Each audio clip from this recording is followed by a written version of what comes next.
Hey, this is Sky. Welcome to my YouTube channel. So let's talk about abusive relationships. If you're in an abusive relationship, you need to get out of it immediately. If you feel stuck and you're having a hard time figuring out how to get out of it, you need to find help. There are hotlines you can call a family member, call a friend. People will be willing to help you. I used to watch my mother get beat by my father. She eventually got smart. She found help and she left him.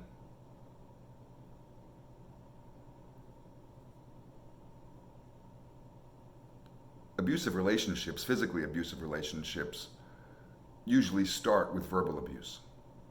It doesn't just happen out of nowhere. You're not going to just be in the honeymoon stage and the courtship phase, lovey-dovey, kissy-huggy, all that shit, and all of a sudden, bam, you're getting hit. It doesn't work that way.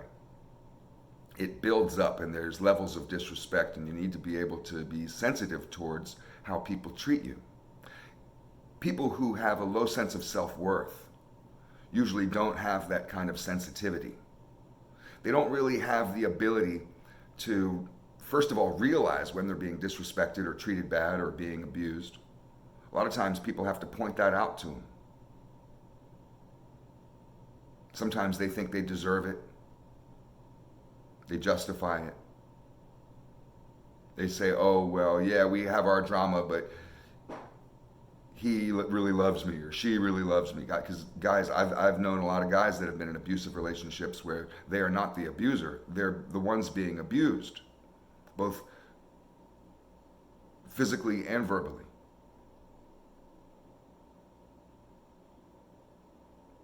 It's sad watching somebody go through that. I've watched friends, buddies go through this, more than one. I've seen it happen. I've pleaded with them, just leave, just leave. And one of the reasons why a lot of guys don't leave relationships like that is because they're not financially able. Women probably have the same scenario where they get stuck in an abusive marriage or an abusive situation with a guy and they can't leave because they don't have the money to. What are they going to do? Go move out in the streets? You're better off in the streets. Take the risk. It's important to be able to do a few things for ourselves. One is to be able to build ourselves up enough with mental strength in order to have self-respect and self-love, so we have a set of standards that we won't allow people to cross. You draw that line. You can't treat me this way. And if they cross that line, you have to be able to take action. You have to be able to be strong enough and to love yourself enough and respect yourself enough to say, I will not be in a relationship with somebody who doesn't respect me. Somebody who continually crosses that line is not okay. These types of abuses could start just as verbal shots across the bow. You could see them even in joking. You need to be able to have boundaries. Healthy boundaries where you say, I can take a joke only so far, but this sounds like a personal attack. And you need to be able to call that stuff out.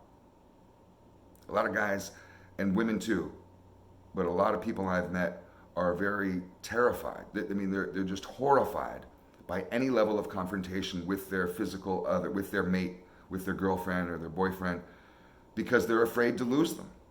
Don't be so afraid of losing somebody.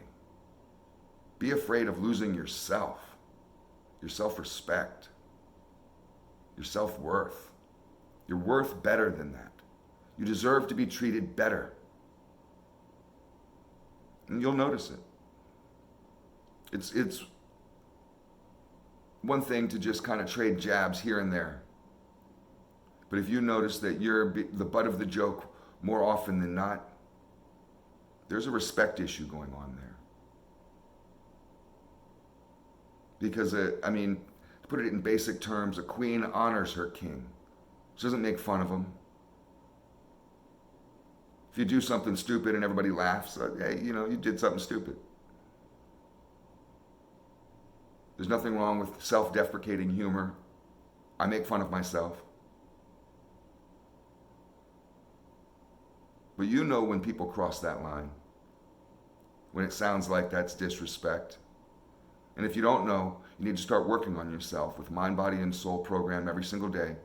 And you'll build that self-worth and build those standards, and then you'll start realizing, okay, wait a minute. This person just called me stupid. I'm not stupid. I don't like that kind of joke. Well, you think I'm stupid? And when you call people out on this, you'll notice how they respond. If somebody responds in a loving, kind way, what they'll do, if they've made a joke about you that is disrespectful, kind of mean, they'll say they're sorry. They'll willingly apologize. And that'll be the end of it. They may even, your girlfriend may even come over and give you a hug and say, oh, I'm so sorry. You know I would never disrespect you. You know I love you, that kind of thing. She'll make it right. But if it turns into this passive-aggressive kind of gaslighting, where they're like, you know I was just joking, or it turns into an argument. Well, you say that kind of stuff about me all the time. It turns into this back and forth. You know, there's actually a respect issue here. There's a lot that people reveal in joking playtime that's truth, that isn't just jokes. People let down their guard. So you want to be aware of what people say and how they treat you. You want to be aware of the beginning stages of abuse. Where this leads is when you have your arguments. And arguments are a necessary part of relationships. You're never going to find a perfect person. There's going to be arguments. But how you argue is everything.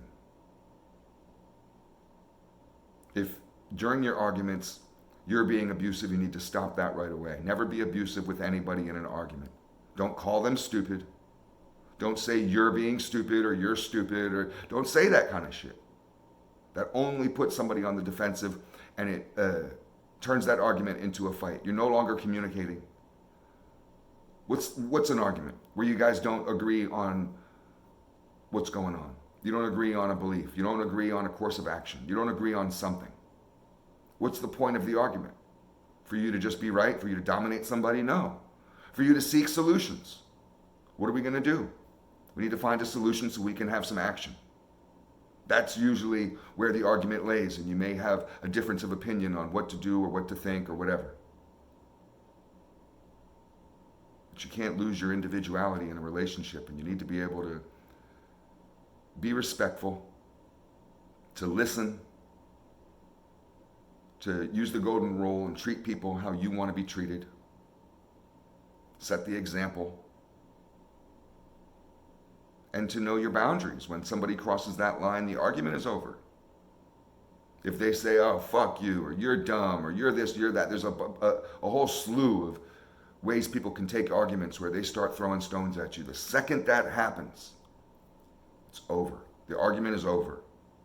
If we can't communicate, then the relationship just has to be done or put on hold until you can.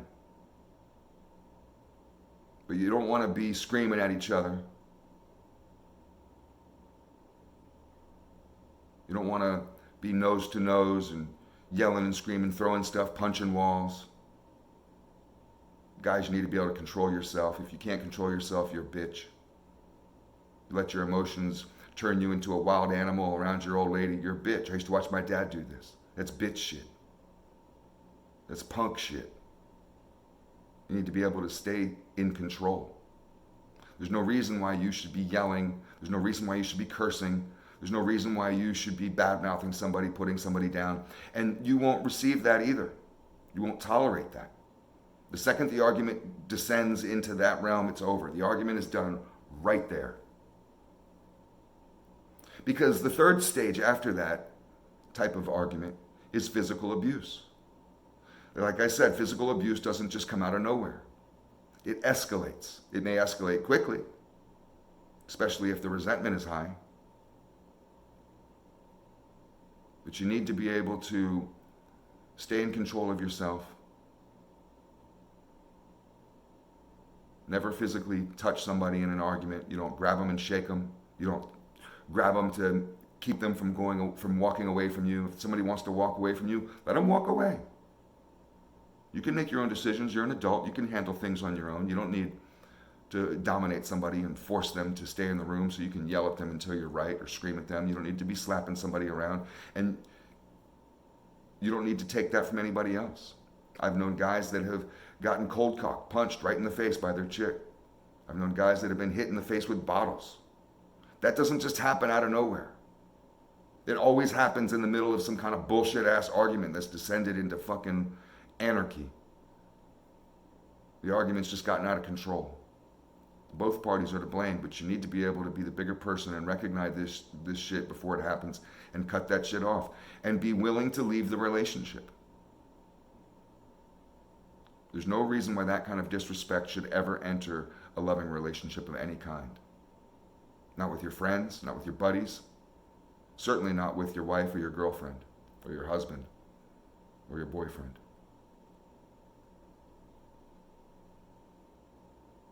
This is important stuff, and I could go on this topic for a long time, but I'll end it here and just say again, if you're in an abusive relationship currently, you need to be able to get out of it. You need to reach out to somebody, reach out to your parents, reach out to the police, reach out to somebody and get out of it.